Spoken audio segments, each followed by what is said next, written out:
So how do you keep from being stuck behind a lectern when giving a speech?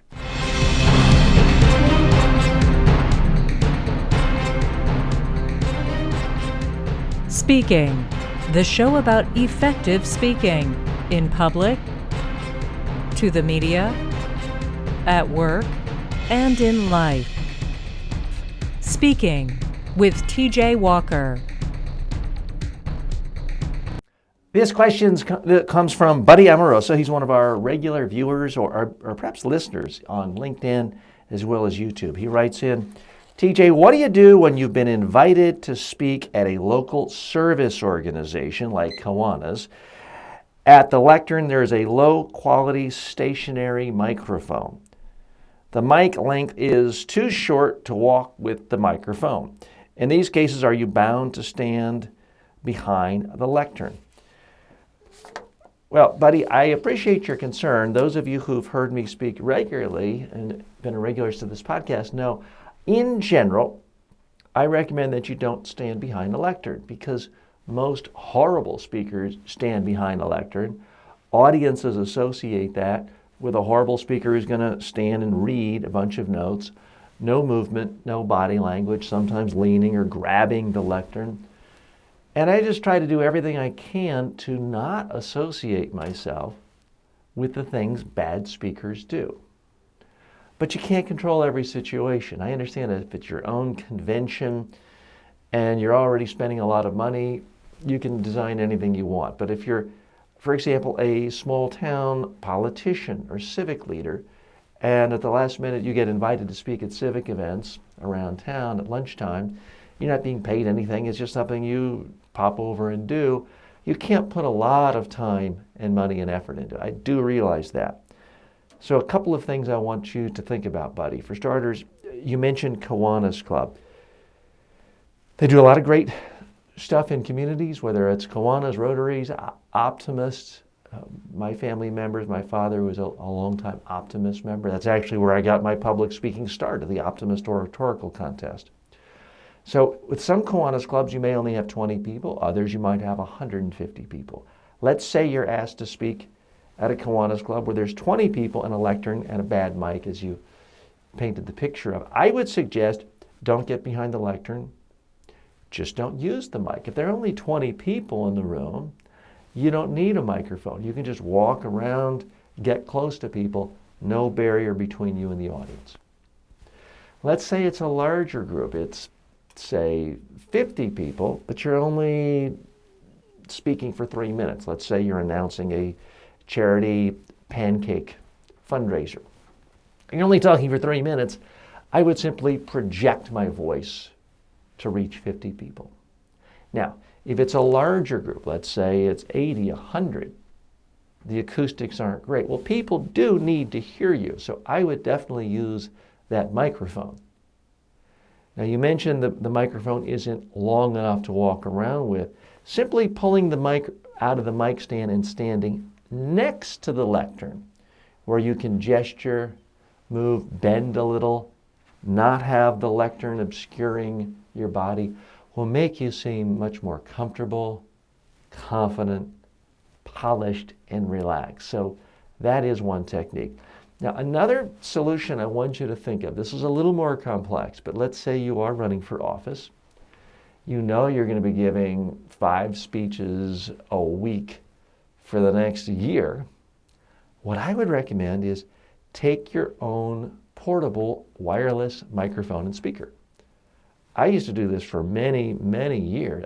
Confession, I don't really do it now because I don't do that many speaking opportunities to nonprofit luncheon groups. But you could. It saves your voice, allows you to walk around, gets you away from the lectern, and you have higher quality audio. You can buy these portable speaker systems with wireless microphones for just a few $100s on Amazon. And folks, I'm not selling anything, so just check it out. I'm not recommending any particular brand. You don't have to be limited to what that meeting room has at that Hotel 6 or YMCA. You can actually bring your own. I do want you to give thought to it because You may be seeing people, meeting people, and it's the first and last time they ever hear you in person. They're forming impressions of you. So don't leave it to chance. Don't do what most people do, which is, well, the person introduced me is standing behind the lectern, so I'll go stand behind the lectern. You don't have to do that. Those of you who are regular viewers and listeners of this program know I do caution people to avoid lecterns, but it's not the end of the world. If you have a great speech, good messages, great stories, you tell it in an interesting way, and you happen to be behind a lectern, it's okay. It's not the end of the world. Some of the greatest speakers in the world, certainly great presidents, whether you liked Reagan or Clinton, stood behind a lectern when they spoke most of the time, and they were still able to speak in a very effective way. So don't let it psych you out. With many of the tips I give you here, I do believe that it's good advice, but we're talking about quite often the final extra 1% tip. But if you have a great speech, you say it in a compelling way, interesting, memorable way, you're still going to be the best speaker at that Kiwanis Club, maybe in the last year, maybe ever. So don't worry about the lectern or the quality of the mic, but just ask yourself, am I doing what I'm doing because it will genuinely help the audience hear me and see me more, or am I doing it because it's easy for me or it's convenient for me? If it's a small room, they don't need the microphone. If it's a large room, but the microphone comes out of the stand and you can walk even 3 feet away from the lectern, then don't stand behind the lectern. It's the perspective that's so important. Always ask yourself, is what I'm doing absolutely in the best interest of the audience to make them understand me more, pay attention more, be less distracted, so they can take away more? If the answer is yes, chances are it's a good thing. If the answer is I'm just doing it because it's easy for me or the last speaker did it, that is likely to be the wrong solution. Do you have a speaking-related question for #1 USA Today best-selling author T.J. Walker? For more than 30 years, Walker has been a public speaking coach and media trainer to presidents of countries, prime ministers, CEOs, Nobel Peace Prize winners, professional athletes, and Miss Universes. Send your questions to info@mediatrainingworldwide.com or on Twitter @TJWalker. This next comment comes from a regular viewer and listener, Rick Sheraton, who's also a public speaking professor and media training expert in his own right.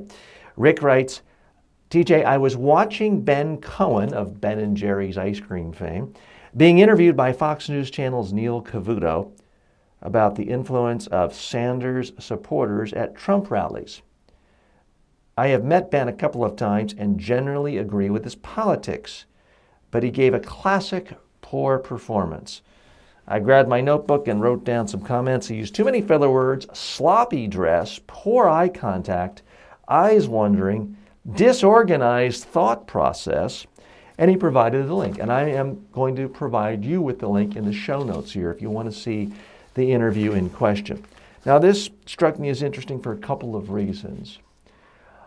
Very difficult critiquing people, and most people have a difficult time doing it because they can't separate whether they like that person and the substance of the person from their actual performance skills. And what impressed me about Rick and the sign that he's a real professional is he likes Ben's politics, and not everyone does, and this show isn't about politics, but he was able to say, okay, I like what this person stands for, I like the person's values, but how they communicated it was awful. In my experience, most people have a very difficult time doing that. They say, well, I like this person, therefore they're a good communicator, and if you criticize this person, it just means you're a bad, evil, awful person of opposing politics. That's a childish way of looking at it. On the other hand, if they don't like someone's politics, they automatically want to say this person's a horrible communicator, and if you approve of this person's communication skills, or you say anything positive, then you're a horrible, awful monster and you endorse everything that person says. That's childish too. Part of being a good communicator, I believe, is recognizing good communication skills when you see it, keeping your eye out for good skills to learn from it, not necessarily to mimic, but to learn, and also looking for things you don't like, things that don't work. Great writers generally read a lot of other writers, not because they agree with everyone or love everyone, but they want to get a wide range of styles and perspectives to draw upon. Speakers need to do the same thing. Media communicators need to do the same thing. Now, I did review the clip, and I hate to sound like I'm pandering to my audience, but I think Rick is absolutely on target. Ben Cohen did not do a good job. His eyes are floating all over the place. He's stammering. He doesn't seem to be able to get through a single sentence without stammering and losing his train of thought. He kind of lets the host, Neil Cavuto, push him around. He's flailing about. He does look sloppy. And folks, I understand not everyone has to have a suit and tie and have a corporate image. That's not the Ben and Jerry image. There's a difference between being low-key, laid back, and just looking disheveled and sloppy. And I don't think Ben Cohen was on the right side of that equation. So that's really the problem there. I would love to hear your perspective. Again, I've linked to the Ben Cohen Fox interview. You can tell me what you think. What I don't want is your opinion on Ben Cohen's politics. Everyone has opinions on politics, and believe me, I do. That's not the focus of the Speaking with TJ Walker show. We're really just here to focus on communication skills, to learn good ones, to analyze, and to figure out how to avoid bad skills. Other things going against Ben Cohen, it was a satellite interview. Now, whether it was a traditional satellite or Skype video, I don't know, but he was not in the same room or studio with Neil Cavuto, and his eyes were floating all over. It's always harder to do that, but it doesn't have to be. And it just was a bit of a chaotic mess. I would be fascinated with your perspective, so please share your perspective on that as well. Speaking is brought to you by Media Training Worldwide. For all of your media training and public speaking training needs, go to mediatrainingworldwide.com.